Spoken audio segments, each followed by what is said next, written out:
My name is Alicia Duncan. In February of 2020, my mom was in a minor car accident. My young daughter was in the car at the time and she was completely fine. However, my mom was diagnosed with a concussion, and 3 weeks later we went into COVID lockdown. It was very difficult for my mom to access care at the time, and over the next 20 months her health slowly deteriorated. She began losing weight. The doctors were unable to determine what the cause could be. They ruled out everything from cancer to fibromyalgia. It was 2 days before my mom scheduled medical assistance in dying that she let us know that she would be dead in less than 48 hours. And my sister and I, knowing that she had no terminal diagnosis, no diagnosis other than depression, that something was very wrong. And we believed that we could stop this because surely the law would protect someone like my mom in a mental health crisis. And so we went to the police, and the police told us that there was nothing that they could do because all of the paperwork was in place. And so we went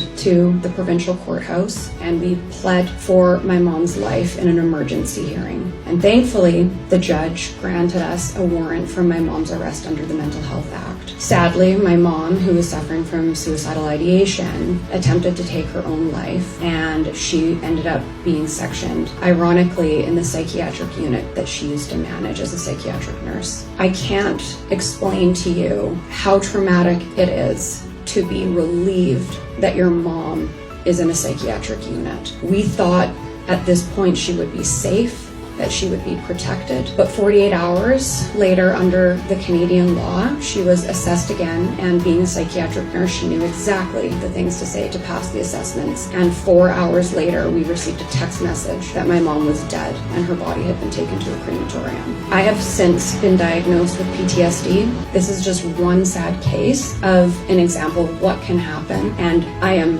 terrified about what will happen in March 2027 if we allow this to expand for people who do have mental health conditions. I highly encourage every single person to contact their MP to support this bill.